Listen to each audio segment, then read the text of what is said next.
আপনারা কেন বাংলাদেশ নিয়ে আমাকে বারবার জিজ্ঞেস করেন বলুন তো? যা বলার তো আমি বলে দিয়েছি বিধানসভায়। আর কিছু প্লিজ, কিছু ফেক ভিডিও চলছে। আমি পিসিআরকে বলবো এটা টিভিতে নিলেও প্লাজমাতে নিলেও হবে না। আমি চাই ফুল ফ্রেমে আপনারা দেখুন, পুরো টিভি জুড়ে।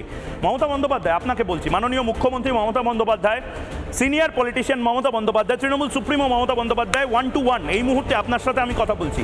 জবাব চাই বাংলা যদি আপনি দেখেন, প্লিজ প্লিজ দিদি আপনি এগুলো দেখুন এবং বিচার করুন যে আমি fake news, fake video Bangladesh নিয়ে দেখাচ্ছি না। আসলে আতঙ্কটা কালীঘাট অব্দি পৌঁছে গেছে, আতঙ্কটা হরিশ চ্যাটার্জি স্ট্রিট অব্দি পৌঁছে গেছে দিদি, আতঙ্কটা গোটা ভবানীপুর অব্দি পৌঁছে গেছে। তৃণমূলের হিন্দু সাপোর্টাররা, সিপিএম এর হিন্দু কমরেডরাও সুরক্ষিত হয়তো থাকবে না।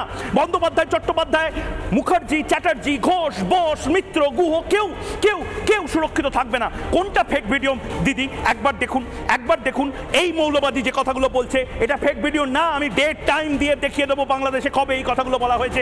প্লিজ দেখুন ভাইরাল ভিডিওটা, দেখুন দেখুন এই মুহূর্তে দিদি মৌলবাদীদের কাণ্ড দেখুন। জগন্নাথ মন্দিরের সামনে আজ আপনি এই কথাগুলো বলছেন তো, দেখুন এটা মেহেরপুরের ভিডিও দিদি। এবং বলদেব অক্ষত আছে। জয় জগন্নাথ স্বামী কি।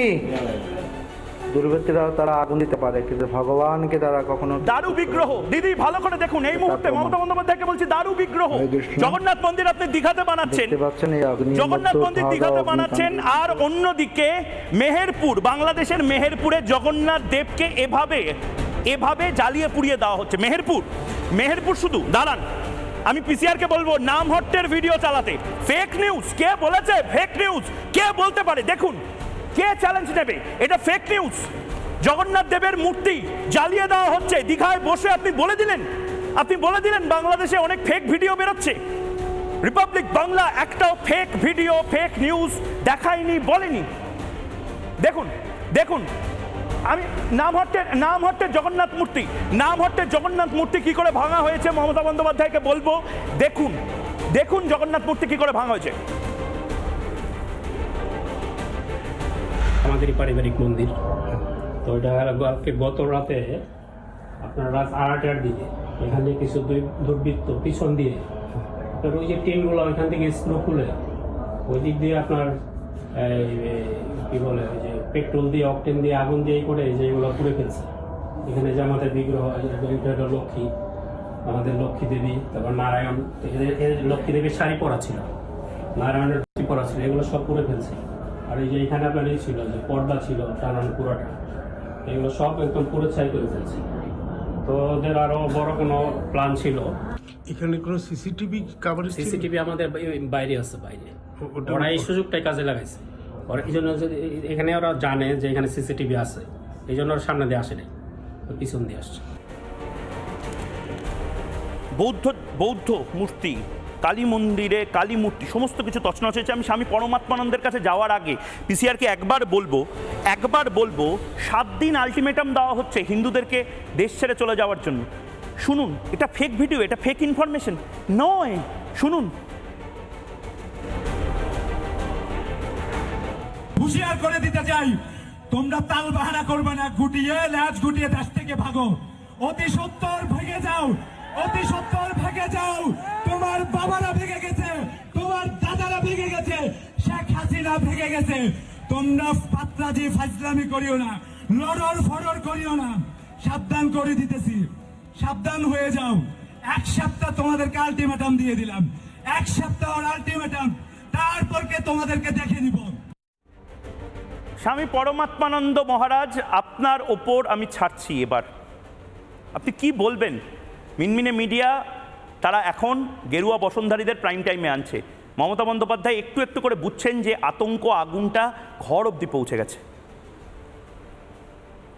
ইউনূস সরকার একটা অন্তত উপকার আমাদের করেছে যে তার এই নির্লজ্জ বর্বর প্রশ্রয় সেখানকার সংখ্যাগুরু মুসলমানদের পক্ষে এবং হিন্দুদের বিরুদ্ধে, তাতে হিন্দু ঐক্য বাংলাদেশে এক হয়েছে। এবং যে মুহূর্তে 71 সালের পর থেকে বাংলাদেশে আজকের যে হিন্দু ঐক্যের চেহারা, তাতে ইউনূস যেমন নিজে ভয় পেয়েছে, তেমনি পড়শি রাষ্ট্রের মুসলমান তোষণকারী প্রশাসককেও সে ভয় পাইয়ে দিতে পেরেছে।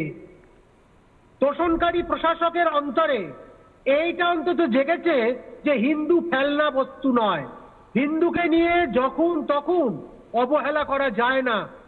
হিন্দু দেব মন্দিরে গিয়ে ছুঁড়ে নকুলেশ্বরের মাথায় ফুল বেলপাতা মালা ফেলে দেওয়া যায় না। যখন তখন হিন্দুকে ঠেস মেরে হিন্দু হলেই তাকে মৌলবাদী বলে চিহ্নিত করে দিয়ে হিন্দু হলেই তাকে নীচ নজরে দেখে এইভাবে কোনো আচরণ করা চলে না। যদি হিন্দুরা এক হয়ে যায়, যে এক হতে আজকে শুরু করেছে বাংলাদেশ জুড়ে, পশ্চিমবঙ্গ জুড়ে, সারা ভারতবর্ষ জুড়ে, এই এক হয়ে গেলে অনেক প্রশাসকের মানে पटेंगे तो कटेंगे, एक रहेंगे तो सेफ रहेंगे। পরমাত্মানন্দ মহারাজ, আমি আপনাকে একটু থামাচ্ছি তার কারণ একটা ছবি এই মুহূর্তে আপনাদের দেখাতে চাই। আমি জানি না মমতা বন্দ্যোপাধ্যায় আবার নতুন কি স্ট্র্যাটেজি নিয়েছেন। আমরা এই মুহূর্তে যে ব্রেকিং আপনাদের দিতে চাই, এই মুহূর্তে রিপাবলিক বাংলার হাতে যে ডকুমেন্ট এসেছে, হিটকোর যে ডকুমেন্ট এই মুহূর্তে এসেছে, দীঘায় জগন্নাথ মন্দিরের নথি রিপাবলিক বাংলার যে হাতে এসেছে, সেখানে নির্দিষ্টভাবে আর্ট সেন্টার লেখা, নথিতে স্পষ্ট উল্লেখ জগন্নাথ ধাম সংস্কৃতি কেন্দ্র, অর্থাৎ সেটা কি মন্দির নয়? হিটকোর নথি রিপাবলিক বাংলার হাতে এবং সেই নথি এই মুহূর্তে আমরা দেখাতে চাই। দেখুন, ভালো করে দেখুন, ওয়েস্ট বেঙ্গল হাউজিং ডেভেলপমেন্ট কর্পোরেশনের একদম যে নথি, হিটকোর নথিতে জগন্নাথ ধাম সংস্কৃতি কেন্দ্র অর্থাৎ কালচারাল সেন্টার হিসেবে উল্লেখ করা হয়েছে।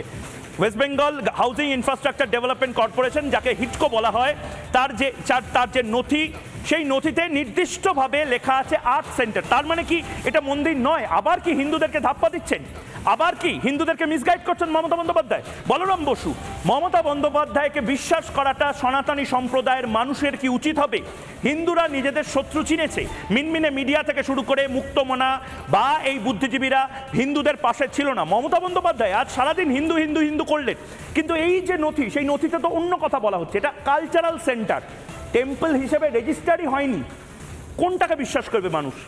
নানা ধরনের কন্টেন্ট দেখার জন্য লাইক করুন, শেয়ার করুন আমাদের ফেসবুক পেজ, সাবস্ক্রাইব করুন আমাদের ইউটিউব চ্যানেল। পাশাপাশি অন্যান্য ব্রেকিং নিউজের জন্য অবশ্যই চোখ রাখুন রিপাবলিক বাংলায়।